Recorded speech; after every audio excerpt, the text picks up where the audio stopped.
And I'm like, well, what else do we know about Clement? No, nothing, Mummy. He's just naughty. And of course, I'm absolutely shitting myself at this point.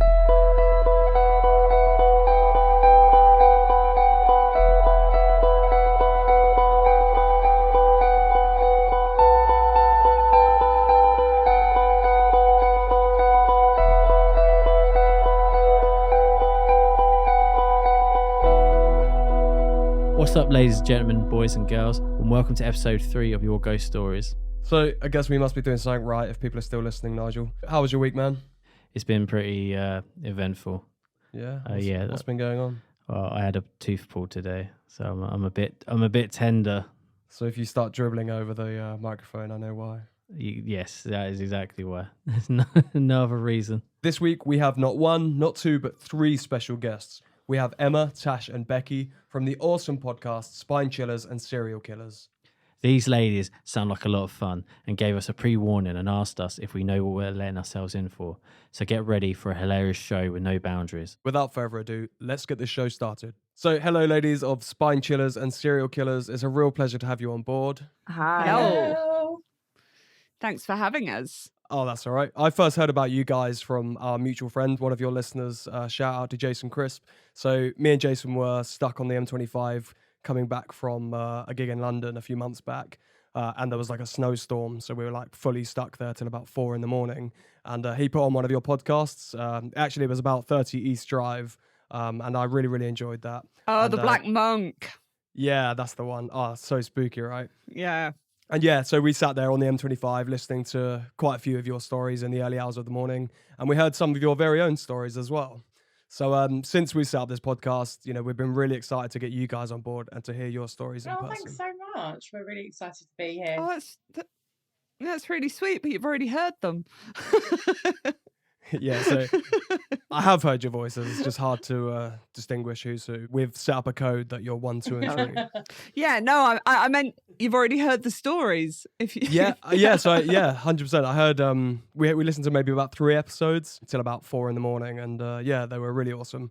But I have a really bad memory, so we got you on the podcast. So that's fine. Yeah, we've got. Also, their listeners haven't heard our stories, so no, it's true. It's true. It'll all be new. Well, our running joke is our only listener right now is Nigel's mum and dad. Hi, so, Nigel's mum and dad. Hi, Nigel's mum and dad. They're going to love that shout out. We always shout out my mum as well. She knows far too much about everything in my life. Yeah, definitely. What's your mum's name? My mum's name's Verity. Verity. What a lovely name. She's a lovely person. If you can tell us a little bit about yourselves and your podcast, Spine Chillers and Serial Killers, how it all started and how you got into it. Emma, over to you. Okay, so how did Spine Chillers and Serial Killers come about? Basically, it was during lockdown.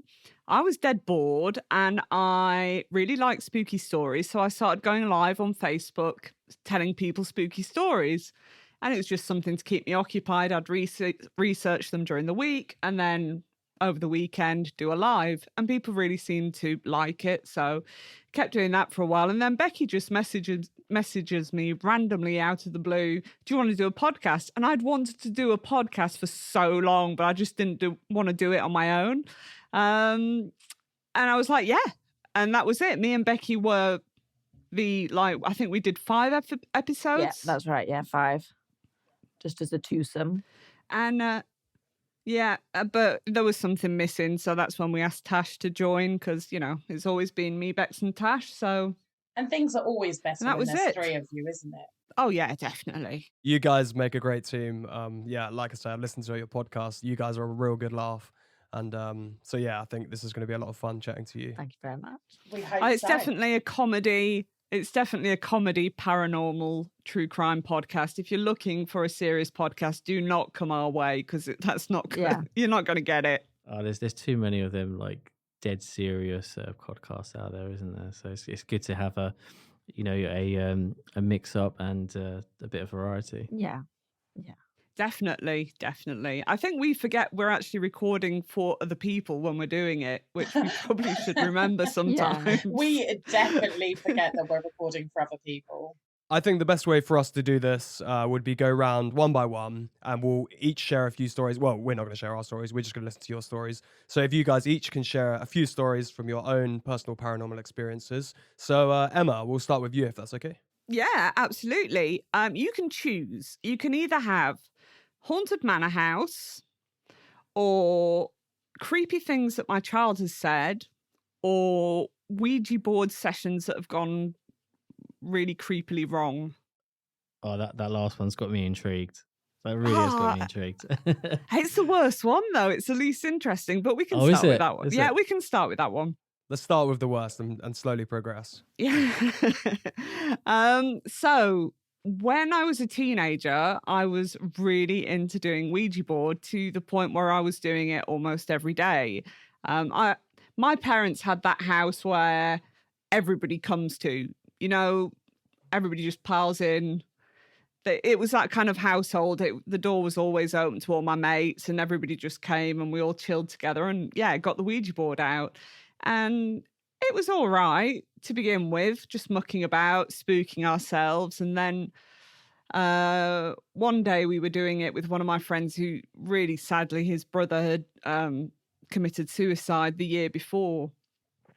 And his brother starts coming through on the Ouija board. And I'm like, shall we stop? Because this is like really uncool. It's not fun anymore. And it was actually him that insisted that we carried on. And through the Ouija board, his brother said, you're riding my...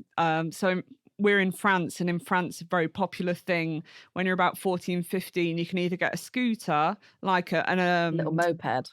like a moped, or like a pedal and pop thing. You know, you pedal it and then it starts the motor and then you're off. Do you know what I'm talking about? Yeah. My friend used to have one. So he had one of those. And so his brother, through this Ouija board, is saying, I don't want you to drive it. It's really unsafe. And that's basically what the message was. And when he went to leave, all the screws had been taken out of his headlights. Ooh. So, and it was dark, so he couldn't actually leave on his moped. So I think it was my dad actually that gave him a lift home. So that was very creepy because none of us moved. You know, nobody that was doing the Ouija board session had gone outside with the screwdriver to unscrew his headlight. And also there were no screws anywhere. That's a crazy story. I mean, your podcast is called Spine Chillers and Serial Killers, and now I see why. You said that was your worst story, and my spine is tingling. Oh, that ain't nothing yet. You ain't said nothing yet.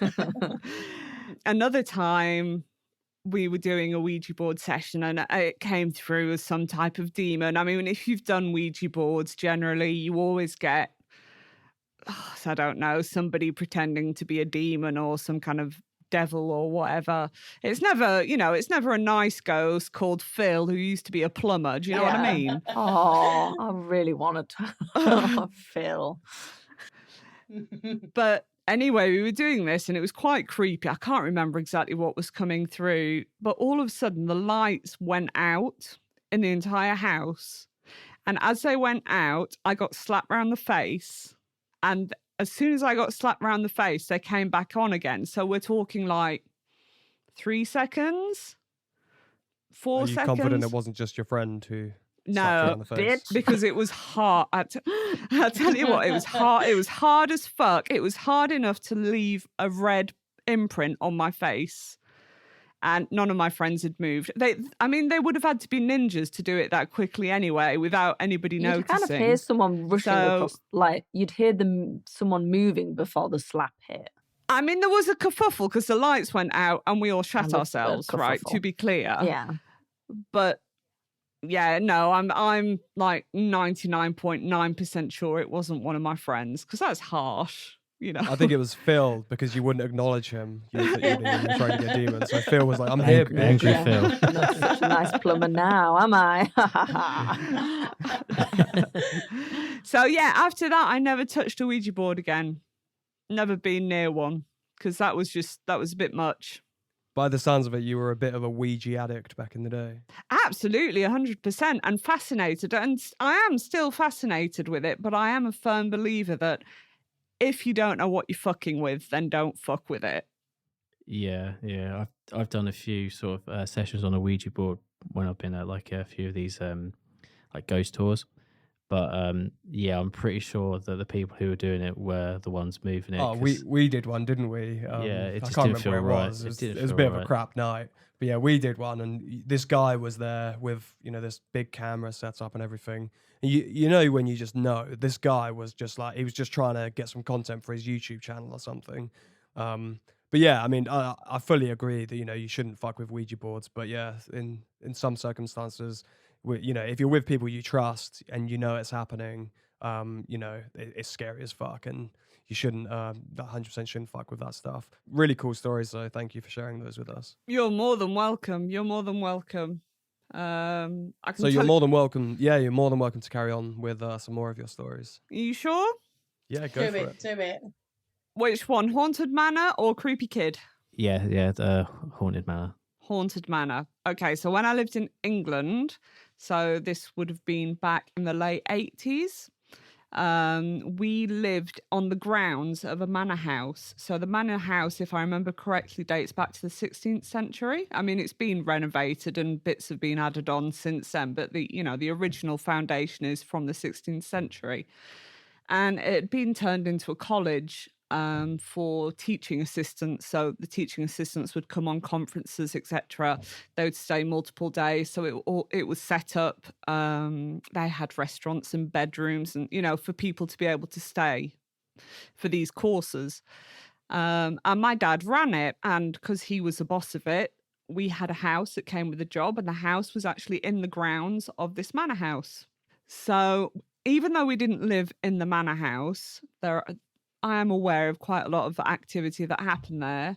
So firstly, the biggest one for me, because a lot of people witnessed it, was during a conference, there was a stable boy.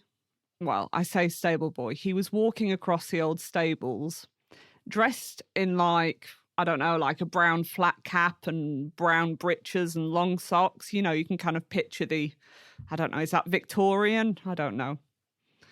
And he walks across this courtyard, just like solid. He's not floating or transparent or anything like that.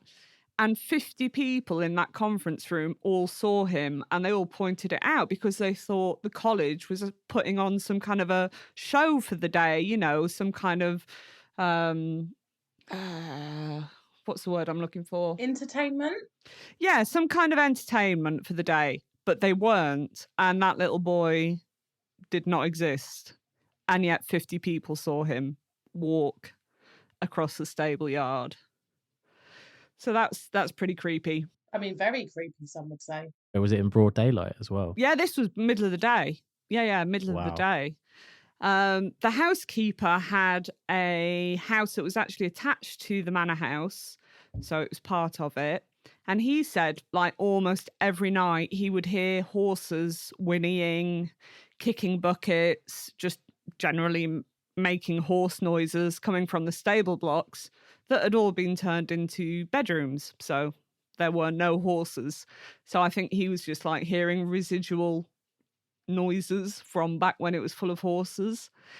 And on multiple occasions, he heard a horse and carriage come up the driveway towards the manor house. And obviously there was nothing there, but it's a pretty unmistakable sound, a horse and carriage, the clippity-clop and stuff.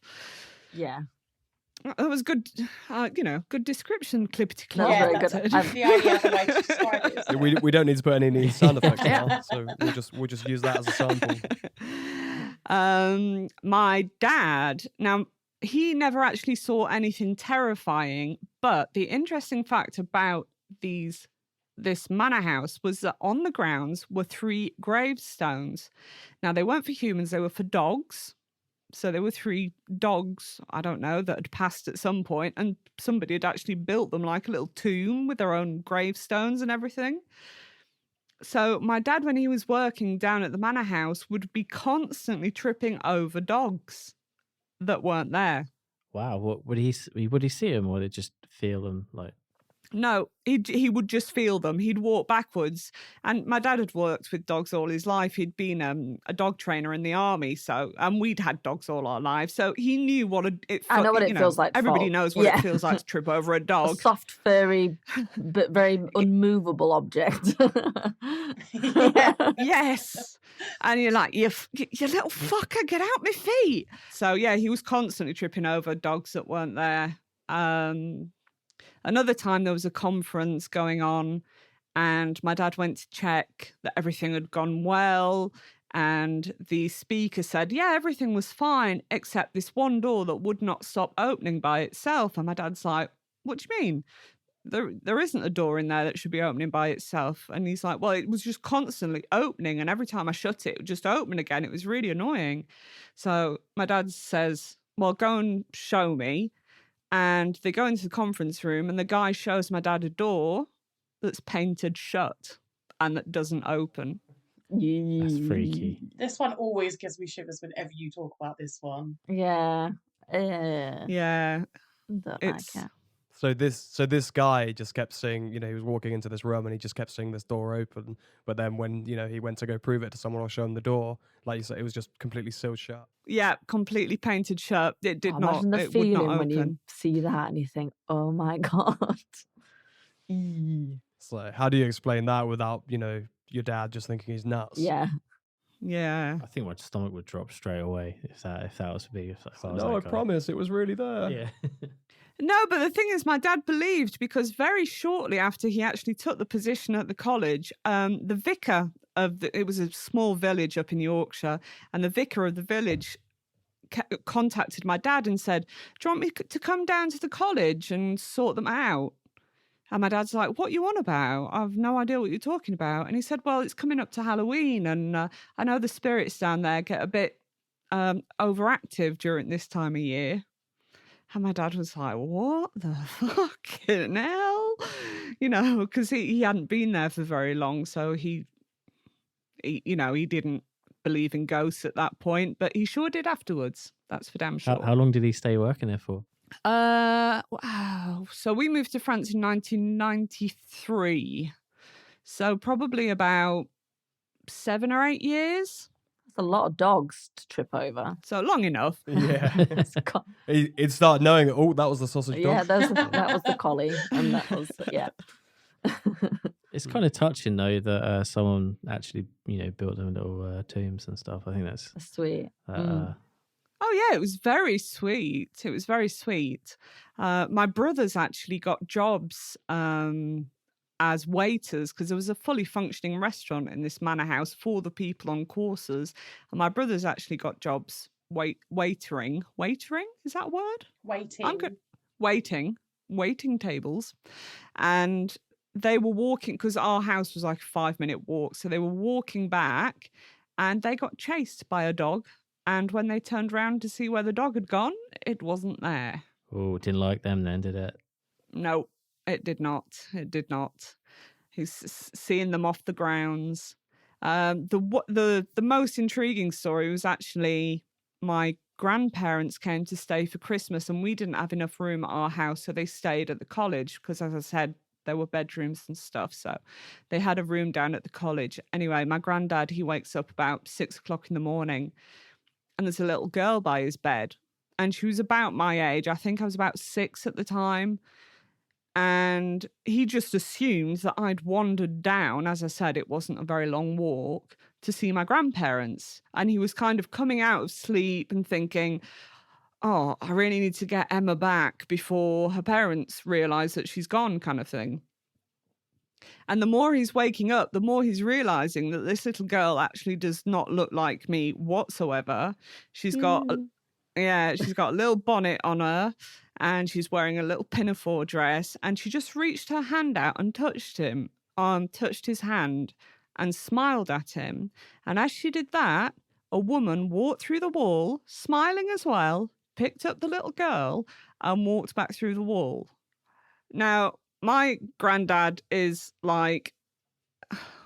was very down to earth Yorkshire man. I mean, he would not make this up. He never told my grandma because he knew if he told my grandma, she would freak out and never come back again.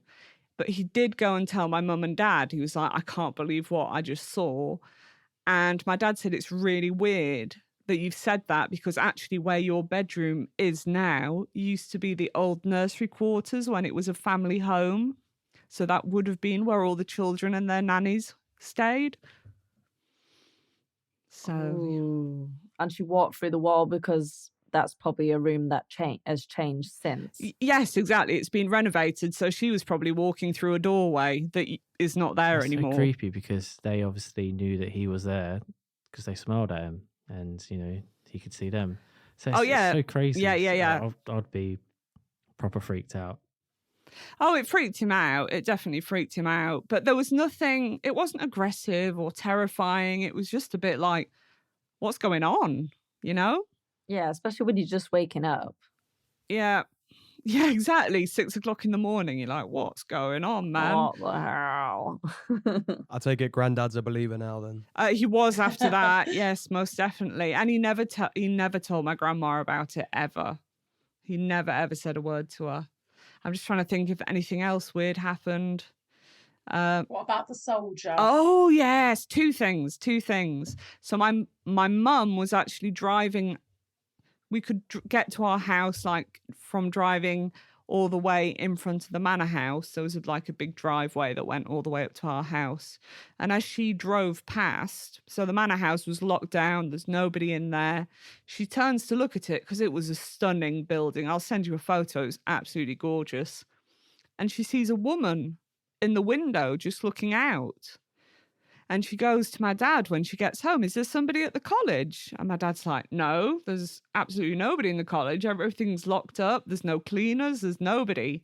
And she said, well, I just saw a woman in the window. So, yeah, I don't know who she was, but she shouldn't have been there. This place sounds super active. Yeah, well, it's actually really funny. When we moved away and they closed it as a college for a short time, they were doing ghost walks there, which I found really quite amusing.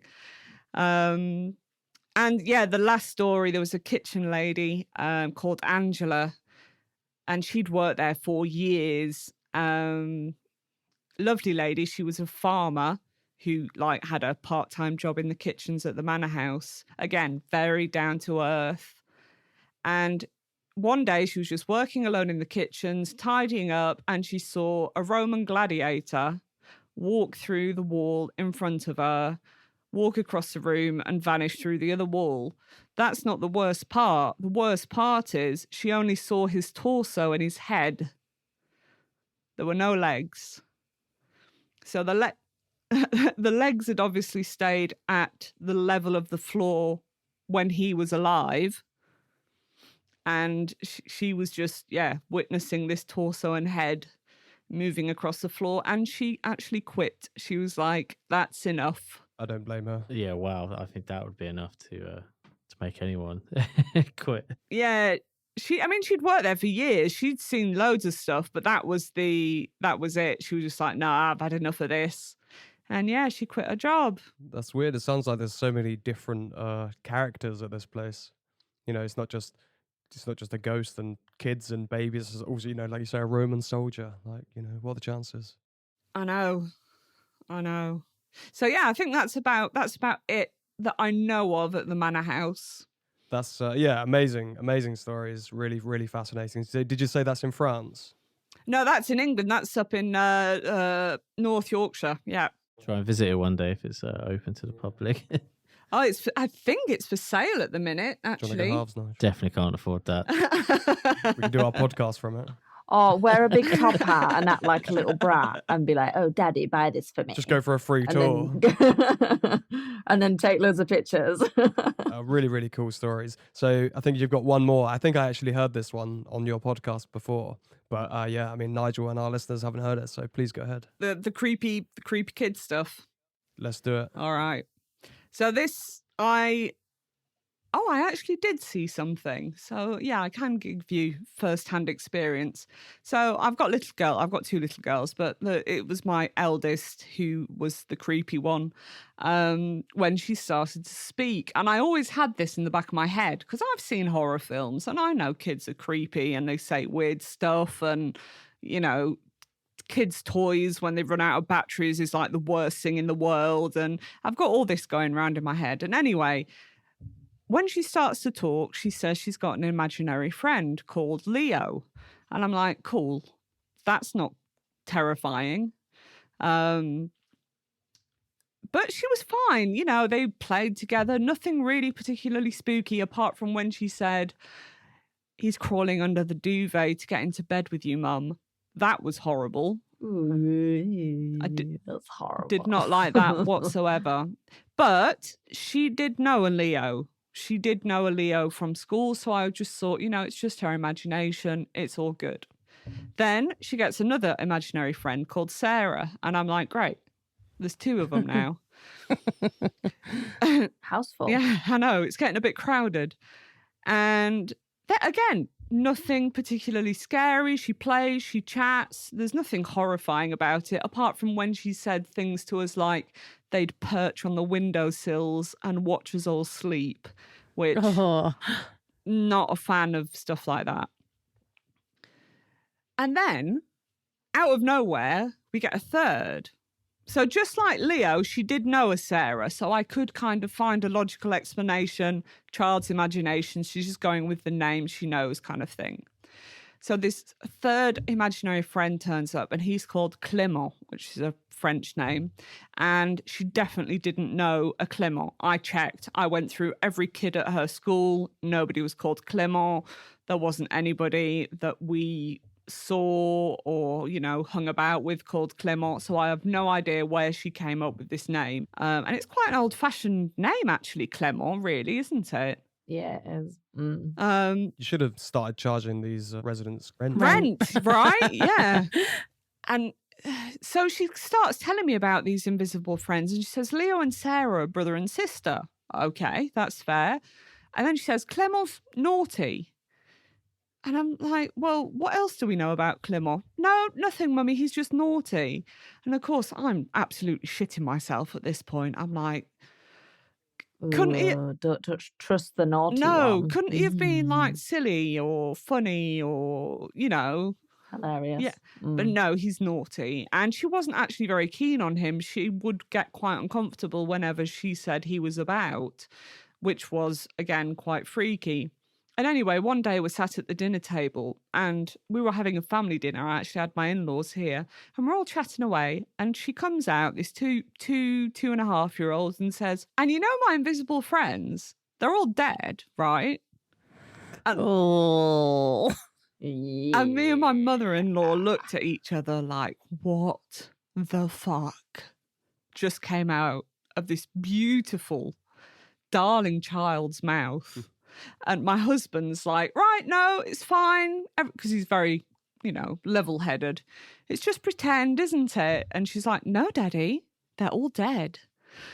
And, when I tell you, I could have burst into tears. And we just kind of, not ignore her, but just gently move the conversation away to something less terrifying. And then it comes to bedtime, so I'm getting ready to put her to bed. At this time, she was still sleeping in our bedroom. And she starts talking about them again. And, I'm on my own with her, and I'm like, can we just not? Can we talk about... Let's talk about rainbows and unicorns. Yeah, let's talk about something different. And she gets, like, right up in my face, squints her eyes, and she goes, they're shouting, Mummy. They're always shouting. I mean, when I tell you I shat my pants, I think it was so difficult because on the one hand, she's my daughter, she's my blood. I love her more than anything. But on the other hand, I was like, oh my God, get you were this ready to put child her up for away. adoption. Yeah, throw the whole child away. Call the priest. Just somebody call the priest. Obviously, it's horrible for you, but it must be so horrible for her as well. You've heard so many stories, kids are so susceptible, right? 100%. And I have absolutely no doubt that she was seeing things that were there that I could not see. But to be absolutely clear, she was not particularly perturbed by this whatsoever. She was having a great time with these kids that nobody else could see. She was just accepting it as her reality. How long did this go on for? I think she grew out of it around 3.5, 4, and she just kind of stopped talking about it. She did tell me, and I didn't enjoy this at all. She told me that we had an angry lady who lived in our attic called Violet, and she was always very cross, and she had purple lips. Oh no. That is creepy. Well, the creepier thing still is our attic is like a mezzanine, so it's like how to explain it? It's Well, like it's open, isn't it? Yeah, it's open. It's just a not a balcony, a banister. It's just a banister that you can see into from my bed. So basically, my bed is facing this banister attic with all our stuff in. So now she said that, I'm like, I know every time I go to bed, I'm going to be thinking there's an angry lady up there staring down at me. But not only that, and I've got this on video, and I could actually send the video over to you. Oh, please But do. I could hear some strange noises. And to begin with, it was just like a kind of scratching. So I was like, is that a bird? Is there a bird on the roof? And then it got louder and louder. And it was just escalating and escalating until it finished by like 3 massive bangs, like on, I don't even know what it was on. Was it on the roof, on the wall? I've no idea.